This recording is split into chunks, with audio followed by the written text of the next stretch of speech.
The night the cameras went blind. If you're the kind of person who likes stepping into the darkest corners of real crime, then buckle in, hit that subscribe button, and don't blink. Because the moment you do, you might miss the detail that changes everything. The alarms didn't scream right away. That was the strange part. When the cameras in cell block D went dark at 2:17 a.m., the system didn't crash or freeze. Simply blinked out. One moment the screens showed a row of steel doors and restless inmates. The next, just a wall of flickering static. 14 full minutes of silence. No warning. No malfunction logs. No reason. Officer Lena Hart was the first to notice. She had worked the night shift at Red Ridge Correctional for nearly 8 years, and she could tell the difference between a glitch and something more deliberate. The blackout wasn't normal.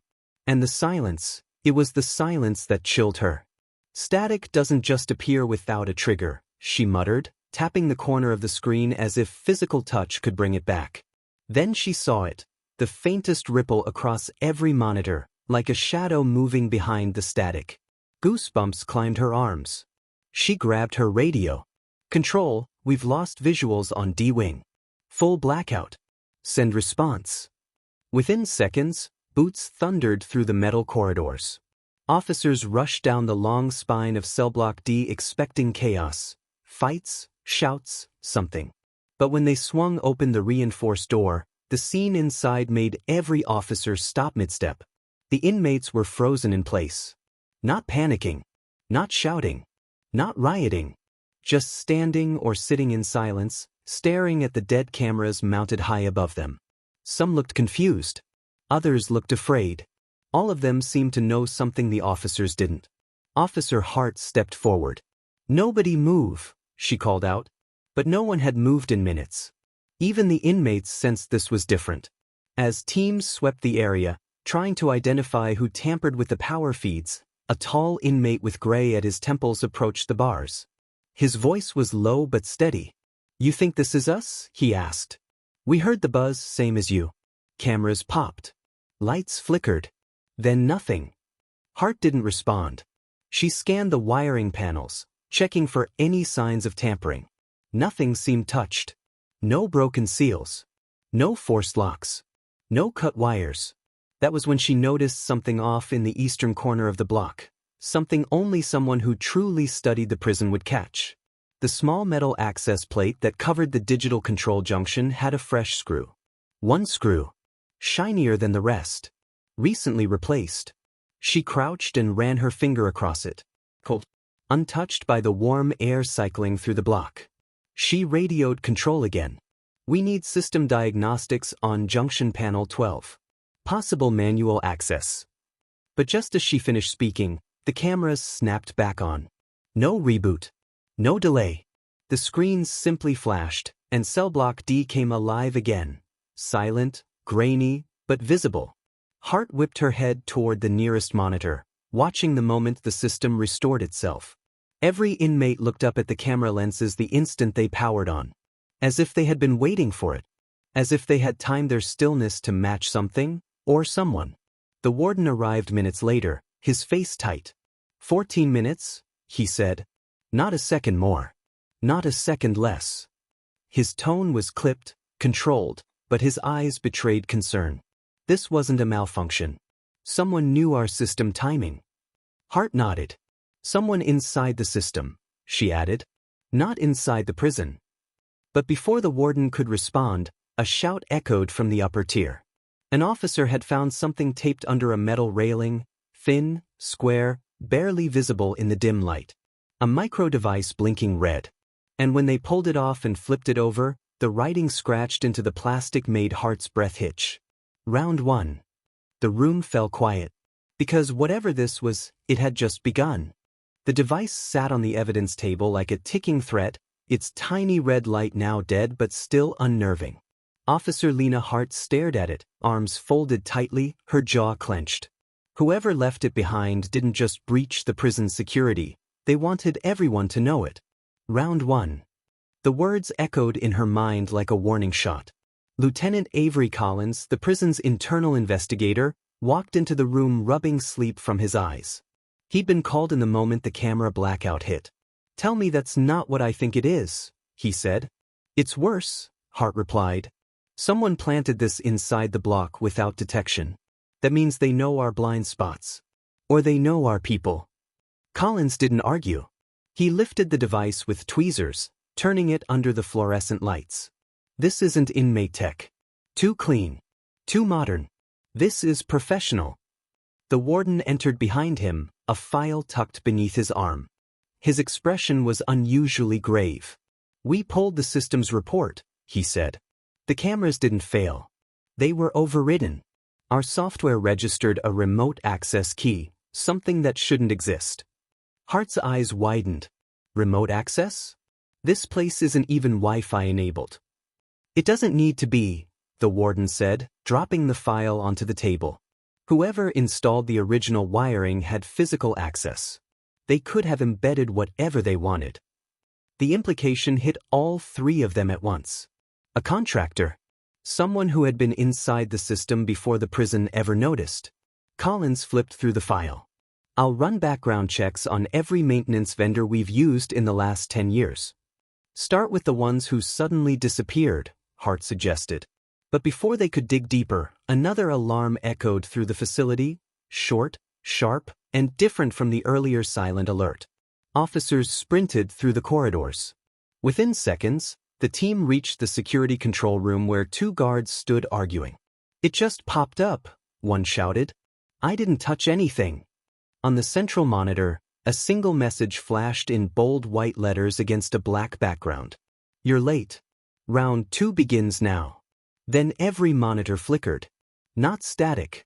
This time, a live feed appeared. But not from the prison cameras.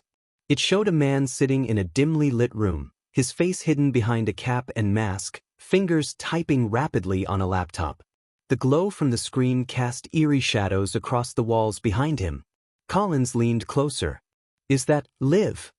It's streaming through our system, one of the guards said, trembling.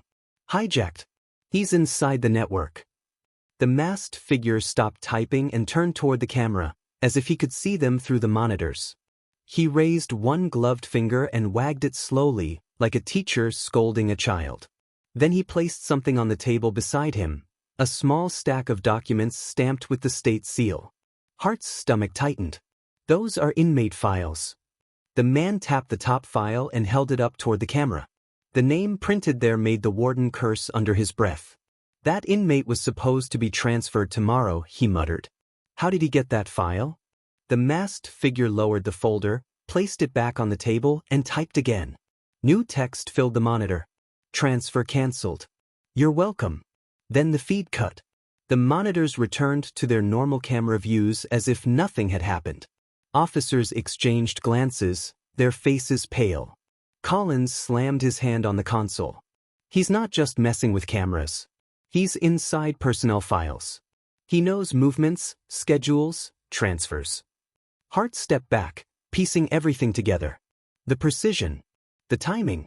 The warning messages. The remote access. This isn't random, she said slowly. He's targeting the prison. But not the inmates. He's targeting us. The staff. The administration. Collins nodded. And this, round 2, what does it mean? That something is coming next. Before Hart could answer, the overhead lights flickered once, just once. The metallic clack of hundreds of cell doors unlatching echoed through the concrete corridors like a rolling thunderstrike. Officer Lena Hart felt the vibration in her bones. Every officer in the room froze, not because they feared a riot, but because the timing was too perfect. Too controlled. Whatever was happening had been engineered down to the second. Lock it back down. Collins barked, grabbing the security console. His fingers flew over the keys, but the interface didn't respond. System's dead. He's overridden everything. Radios crackled with officers shouting from deep within cell block D. But strangely, there were no screams, no chaos, just panic in their voices as inmates stepped cautiously out of their cells, looking around like people waking from a dream. Hart's pulse hammered. We need to move. Now. The warden reached for the emergency override key. The physical lockdown, mechanical, separate from the digital system, was their last safeguard. But as he inserted the key, something stopped him cold. A folded piece of paper had been discreetly taped to the underside of the console. Hart ripped it free. 3 words, written in heavy black ink. "You're getting closer." Her throat tightened. "He's been in this room." The warden turned the override key anyway. Heavy locks slammed back into place up and down the block. Radios confirmed all doors secured, all inmates accounted for. Relief washed over the room, but it didn't last long. Because the monitors shifted again, this time on their own. Not static. Not threats. A map. A digital blueprint of the prison's entire security system glowing across every screen. Pathways, wiring routes, old renovation plans, layers of information that only someone with deep access could possess. And highlighted in red, one name. Jericho Dawson. Maintenance contractor, terminated 2013. Colin's eyes narrowed. Dawson? I remember that name. Fired for tampering with equipment. Claimed he left behind a surprise. We figured it was just anger talking. The warden rubbed his temples. We hired him before the prison even opened. He wired the camera junctions. He installed half the digital backbone. Hart stared at the blueprint, tracing the glowing red paths. He didn't leave the system when he left the job. He hid in it. As if on cue, another message streaked across every screen. Round 3. Let's finish this. Check the North Watchtower. Officers grab gear. Hart was already running. The night was cold, the sky clouded, as they sprinted across the yard. The North Watchtower loomed above them like a dark sentinel. No lights.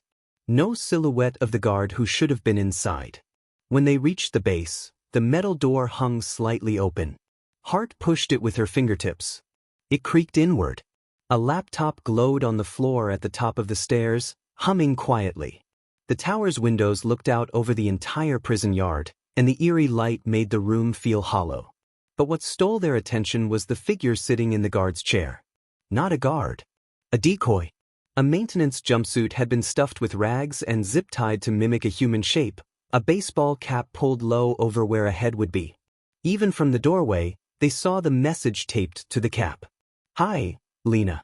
Her blood ran cold. "He knows my name?" The laptop screen flickered, and a live call opened, audio only. A distorted voice whispered, calm and amused. "You've been the only one paying attention. Refreshing." Hart stepped closer, fury rising. "Jericho Dawson, why are you doing this?" A low chuckle crackled through the speaker. "The state owed me. You all ignored what they did. They fired me, blamed me for their failures, and expected me to disappear. So I taught them a lesson. This place was always mine." "There are lives at stake," Colin snapped. "And yet," Dawson said, "I haven't harmed a single one. Not my style. I just wanted them to feel what I felt, powerless. Invisible." Hart swallowed, her voice steady. "It's over. We found your access points. They're shutting everything down." Dawson sighed. "Lena, look out the window." She turned. Across the yard, in the staff parking lot, a white utility van sat with its rear doors open. A figure slipped inside, hood pulled tight, face turned away.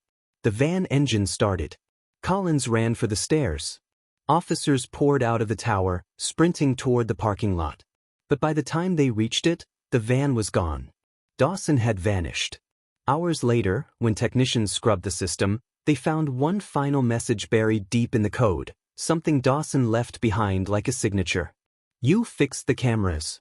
But you'll never see me. Until I want you to." Red Ridge Correctional tightened every security measure it had, but to this day, no one knows where Jericho Dawson went. Some say he disappeared overseas. Others think he's still watching. And if you thought this case was chilling, you're not ready for what comes next, so make sure you're subscribed.